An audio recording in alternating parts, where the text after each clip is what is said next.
5 NFL player props for the 2021 season coming at you right now. Let's go.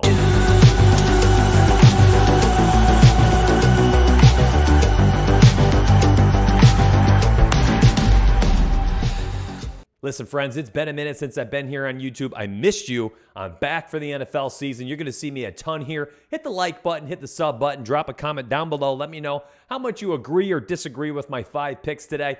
Let's go look at the model. All right, first up, Joe Mixon. 2 years prior to last season, he had over 1,100 yards rushing. Now we're giving him 17 games, and there's no Giovanni Bernard. Joe Burrow's returning. Jamar Chase has been added to the offense. His offense is on the up and up. O-line was retooled a little bit as well.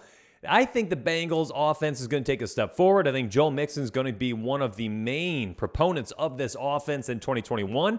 The only thing stopping Joe Mixon would be his health. However, if you're giving him 17 games, even if you say he plays just 75% or so of those games, give me 12 games, and you are able to project him out for a little over 80 yards per game, he still hits over the 995 yards rushing. When you go look at his yards per game for those 2 years over 1,100 yards, you'll be very happy with what you see, even taking into account the fact that the offense was much different back then. The offense is better now. His role is more secure, and I think he's coming into the season fully healthy. Sky is the limit for Joe Mixon. I think this is a very soft line. My projections have him for 286 carries, 1,232 yards. You can get those on the website, mysparry.com, completely free down below in the description section. Go ahead and click them if you want them. You can follow along while we're doing this video. Next up, Niger Harris. This is a crazy one to me.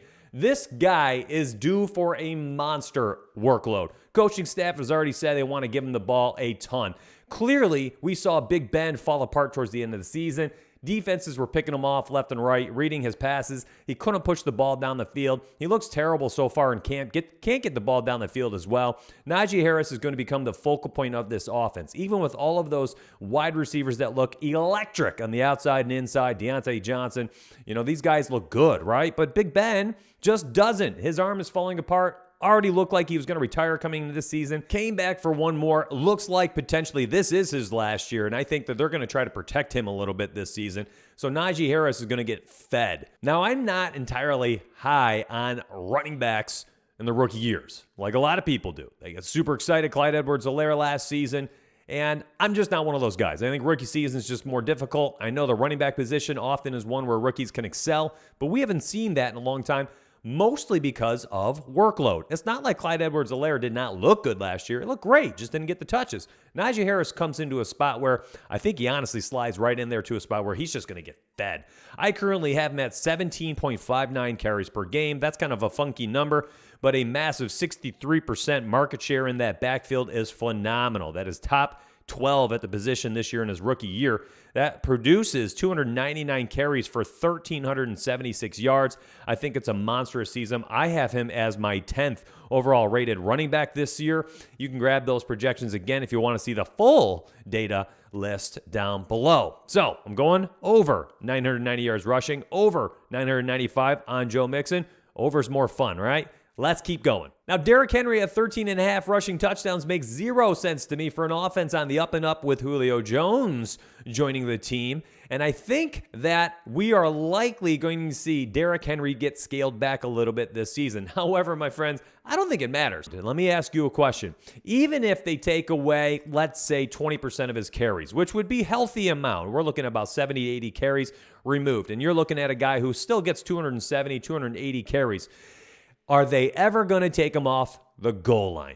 He is not going to get replaced at the goal line. I think no matter what, even if he misses a few games, even if he is scaled back rushing attempts-wise, which I don't think they will. I think they're just going to run him into the ground in his age 28 year old body who has not racked up a ton of mileage outside these past 3 years.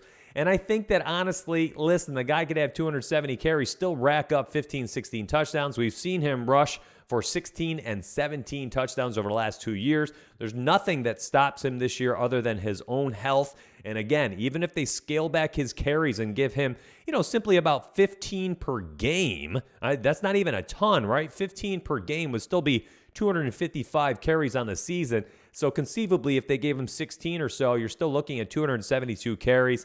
And I am not projecting him for that. I'm just trying to paint a picture that kind of shows that no matter what, even if the guy struggles to get the workload he used to get, he's going to be in there in the red zone. This offense is going to be moving the ball well. Tannehill, A.J. Brown, Julio Jones, Derrick Henry, they're all going to feast. There's going to be some weeks here and there where one of them famines because some of the other ones go bonkers. Derrick Henry, I think, is going to be the consistent one in this offense. So over 13.5 is an easy pick for me. Let's go. All right, this next one makes no sense to me either. Dak Prescott, 17-game season last year, had 225 pass attempts in just 4.5 games. Insanity.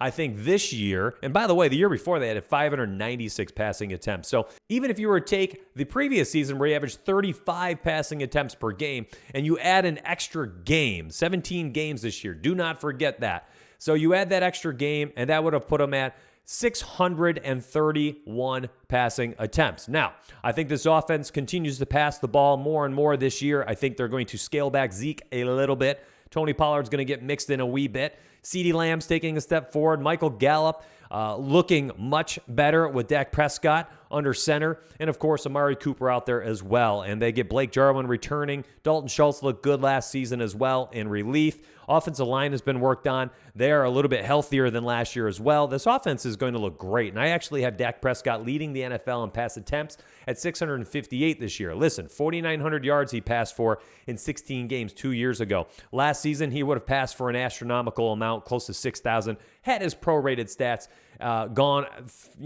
come to fruition over 16 games. Give him 17 games this year. 4,900 seems like an easy number to me. So 4,795 is as soft as it gets, in my opinion. I'm going way over here. I actually probably feel best about this line than the other 5 comparatively. Let's move on. Kirk Cousins, last one. This is a guy who's thrown for 27 plus touchdowns in 5 straight years. 5 of the last 6 years. He's covered 30 or more in 2 of the last 3.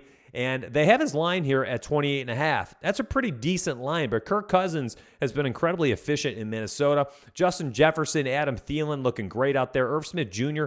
is going to, I think, help this offense take another step forward as well. He looked really good those last 4 games of the year with Kyle Rudolph off the field. Rudolph gone. You're going to see Irv Smith step in there, also help out in the red zone a little bit. I think Rudolph was really just hindering that offense.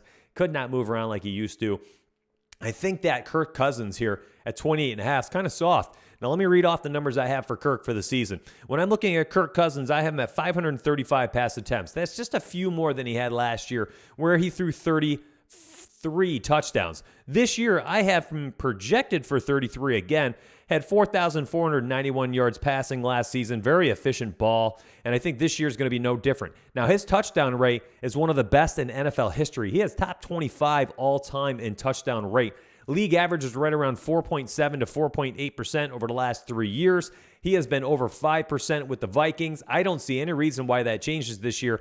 Take that 5% touchdown rate, extrapolate that over the course of, X amount of games that we're playing, leading to 535 pass attempts, and my dude's going to throw for 33 touchdown passes. So this is another one. That's 4.5 touchdowns more than the Prize Picks line. Listen, if you want my Prize Picks model, I have a full one. I actually have one for DFS as well. So if you want my Prize Picks model for MLB, NBA, and NFL, I'm not talking just season long. I'm talking daily sports. It's up there. It's on the site. It's right there for you. If you've never tried Prize Picks and you want to use this, go ahead and use promo code DONUTS. They'll match your deposit up to $100. And on top of that, I'm going to give you a free month of my sports betting site, mysparry.com. A free month. That's right, on top of the other stuff.